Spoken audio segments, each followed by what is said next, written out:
Titanfall 2, my personal favourite shooter game of all time, with a compelling story, fun gameplay, and a tragic ending. But we're not here to talk about that, are we? We're talking about Titanfall 2's fast-paced, ever-moving top-speed action that is the multiplayer.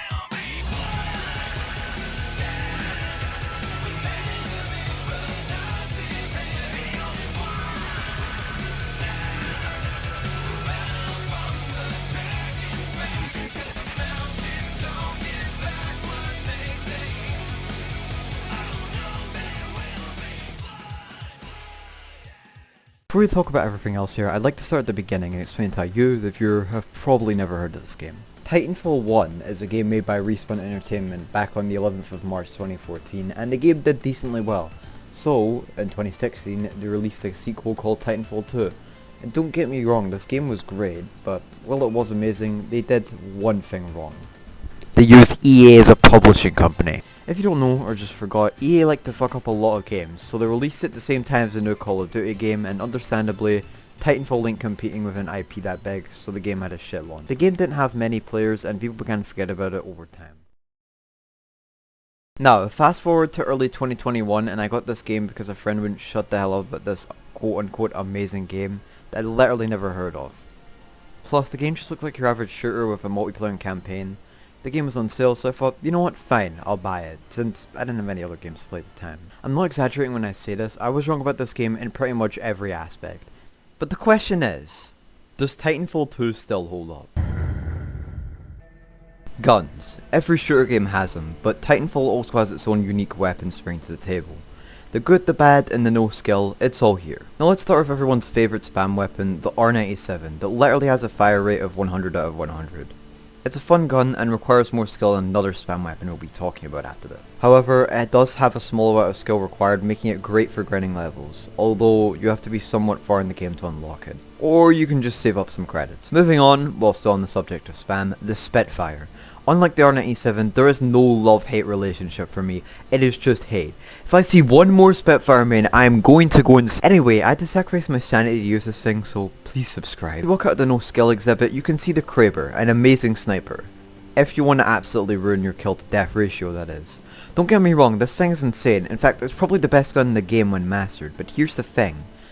Mastering it isn't exactly an easy task. The accuracy and skill required to use this thing is crazy, and the Titanfall community both salutes and hates you all Kraber mains. Now we have the Mastiff, a shotgun. Nobody ever uses shotguns in this game, but when you do find a shotgun main, they're typically good at the game.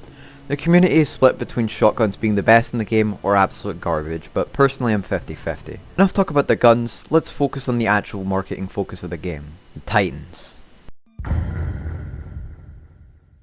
Titanfall has a variety of Titans, ranging from tanky and slow to less HP and agile. Why not start with my main in Titan and personal favourite to use, Ronin. Its gameplay style is all about conserving your HP, but that isn't easy considering how close range Ronin's attacks really are. It has a shotgun and a sword as its primary moveset, and an arc wave to stun enemies. The average Ronin player is either a god or absolutely sucks and just pick the coolest one. There's never an in-between. Flying over to the next Titan here, we have Northstar, another lighter class Titan. The Titan's moveset revolves around air-based combat. The weapon is a railgun sniper rifle hybrid that has extremely long range and needs to be charged up. Not only that, it has the ability to create tethers on the ground to hold someone in place. In my opinion, Northstar is the Titan that requires the most amount of skill from what I've saw. That is, assuming you want a camper. In a completely different field, we have Legion. An absolute monster in the battlefield, just being tanky, no skill destroyer. Legion has a lot of abilities, they all sum up to just changing how your bullets fire. In other words, if you want to level up by holding down R2, this is the Titan for you. However, it is very slow, and a simple phase dash or flight core behind it with Ronin or Northstar usually takes them out. Now, unlocked at level 1 we have the most beginner friendly Titan that seems to sit right with everyone, Ion. It has a powerful core and a good gun in both close and medium range, and a useful device you can deploy. Oh yeah, and we can't forget about how sick the lasers are, can we?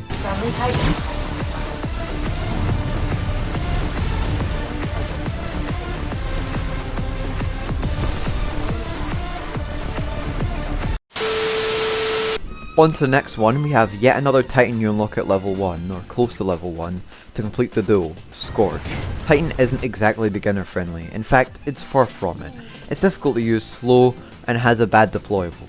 Only recommended for people who are willing to go the full mile for learning how to use Scorch effectively. Hey, but at least the core is absolutely broken. Monarch, undoubtedly the best Titan in the game. It can adapt to any situation, has the ability to steal enemy Titans' batteries upon execution, and is decently fast and tanky.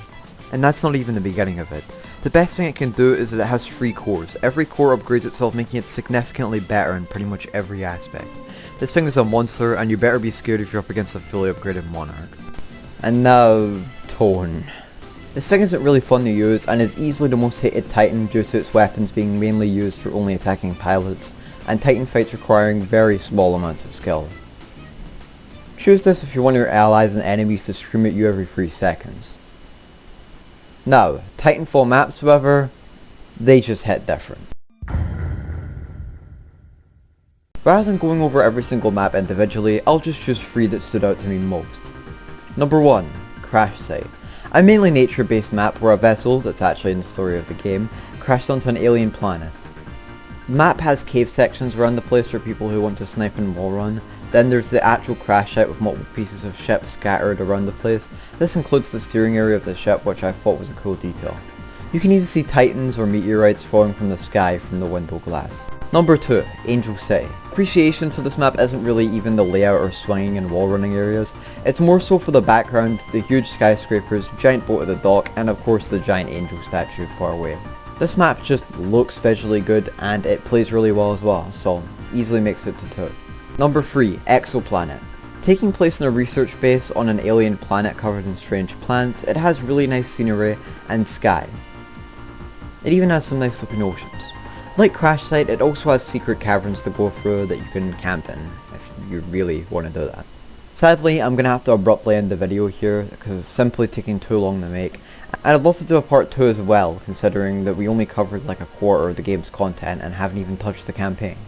In my opinion, from what we have covered so far, even though we're not even scratching the surface, this game definitely stands its own ground years later.